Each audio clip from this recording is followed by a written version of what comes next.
we are drawn to stories of cunning criminals, the masterminds who outwit the police at every turn.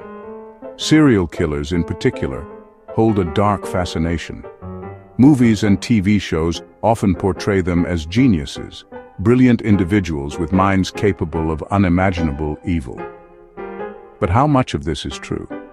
Are serial killers really getting smarter?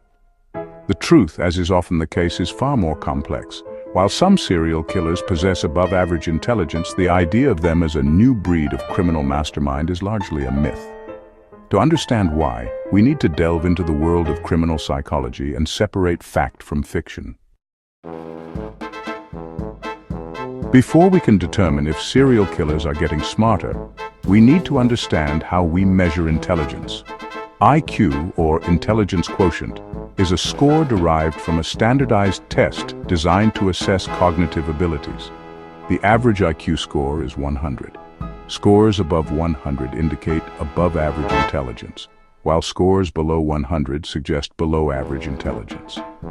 Contrary to popular belief, studies have shown that the average IQ of serial killers is not significantly different from the general population. In fact, it falls roughly within the same range.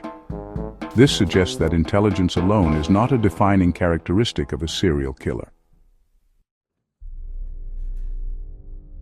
While intelligence alone doesn't make a serial killer, it can play a role in how they approach their crimes. The mind of a serial killer is often a complex puzzle, shaped by a mix of psychological, environmental, and sometimes biological factors. Intelligence, in this context, is just one piece of a much larger picture.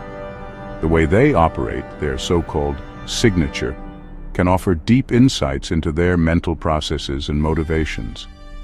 Investigators and psychologists study these patterns to better understand what drives such individuals and to predict their next moves. Criminologists often categorize serial killers as either organized or disorganized based on the characteristics of their crimes. This classification helps law enforcement agencies develop profiles and narrow down suspects. Organized killers are often meticulous planners, displaying a high degree of control and forethought. They may spend weeks or even months stalking their victims, learning their routines, and planning every detail of the crime. They select their victims carefully, often choosing individuals who fit a specific profile or pattern that appeals to their psychological needs. These killers maintain strict control over the crime scene, ensuring that little evidence is left behind for investigators to find. They often go to great lengths to conceal their tracks, cleaning up after themselves and sometimes even staging the scene to mislead authorities. Disorganized killers, on the other hand, are more impulsive and chaotic in their actions. Their crimes are typically unplanned, driven by sudden urges or emotional outbursts. The result is often a messy, violent scene with little regard for avoiding detection. These killers may act out of rage, confusion, or desperation.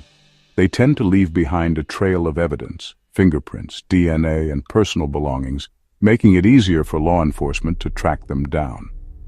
Interestingly, research suggests that organized killers tend to have slightly higher IQ scores than their disorganized counterparts. This may contribute to their ability to plan and execute crimes with greater precision. This might explain why organized killers are often able to evade capture for longer periods, sometimes taunting authorities or manipulating the investigation.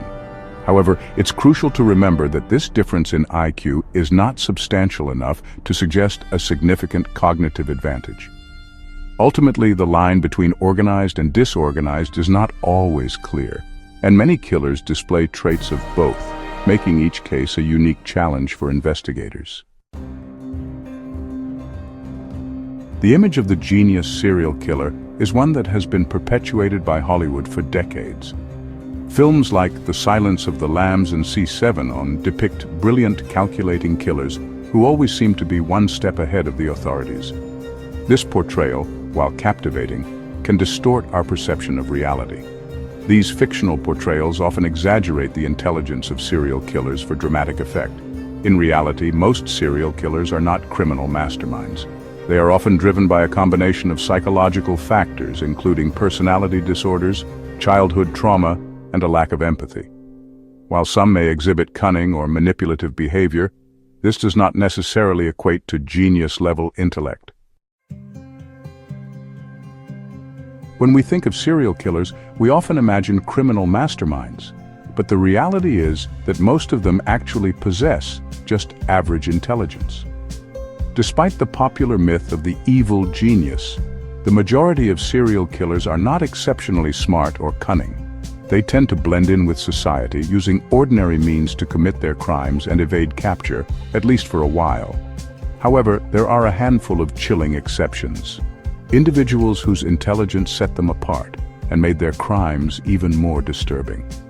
These rare cases have fascinated and horrified both the public and law enforcement for decades.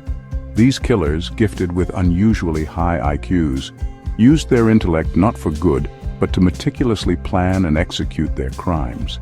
Their intelligence allowed them to anticipate police tactics, cover their tracks, and manipulate those around them with alarming skill.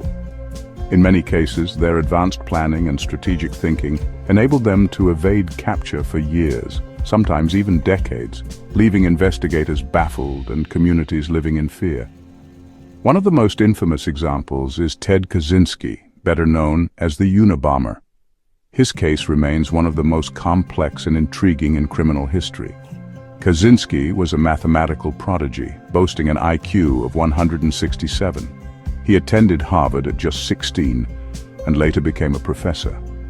But instead of using his talents for the betterment of society, he turned to a life of isolation and violence, waging a calculated bombing campaign against what he saw as the dangers of modern technology.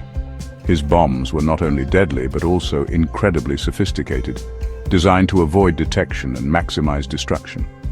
Investigators were often left puzzled by the complexity of his devices, which bore the mark of a true intellectual. Kaczynski's ability to remain undetected for nearly 2 decades is a testament to his cunning and patience.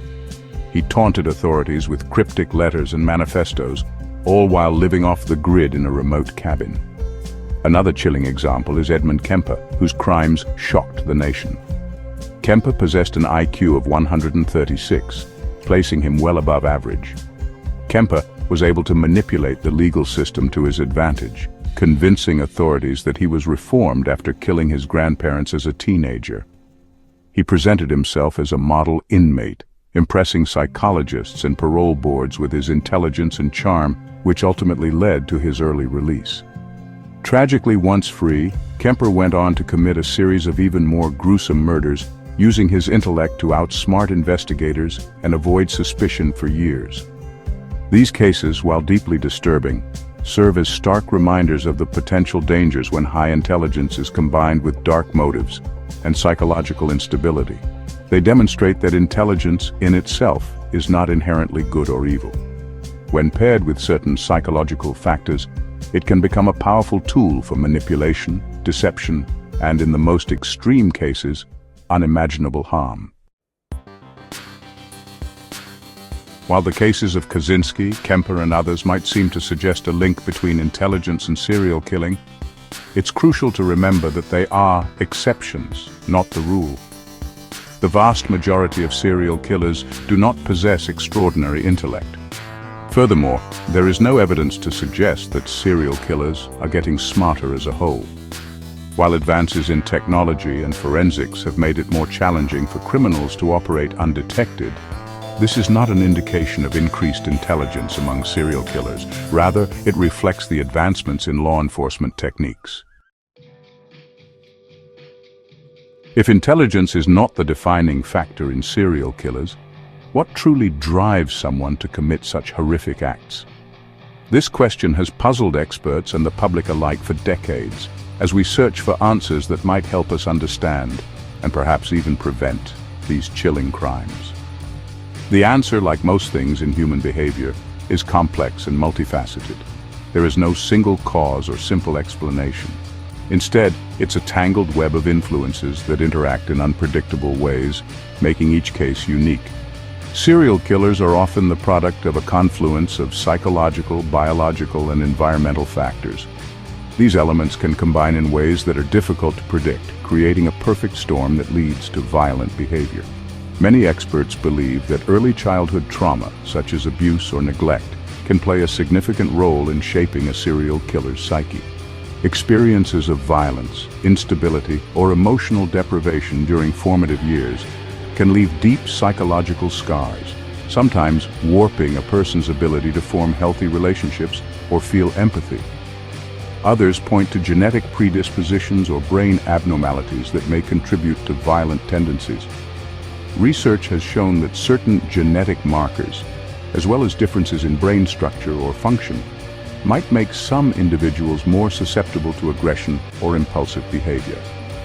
Mental illness, particularly antisocial personality disorder, is also commonly observed in serial killers. This disorder can manifest as chronic disregard for social norms, repeated violations of the law, and a lack of remorse for harmful actions. This disorder is characterized by a disregard for the rights of others, a lack of empathy, and a propensity for violence. When combined with other risk factors, it can create a dangerous mix, making it even more challenging to identify and intervene before tragedy strikes.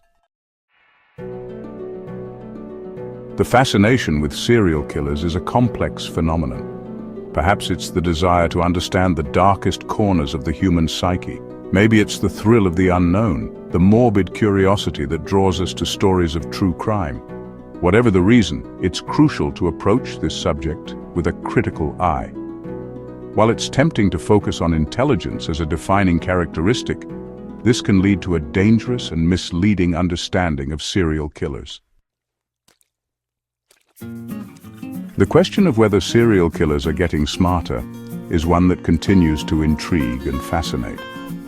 However, it's essential to remember that focusing solely on intelligence can obscure the complex reality of these individuals. Instead of seeking sensationalized answers, we should strive to understand the multifaceted factors that contribute to serial murder. By supporting research into criminal psychology, promoting mental health awareness, and addressing societal issues that contribute to violence, we can work towards preventing these tragedies from occurring in the first place.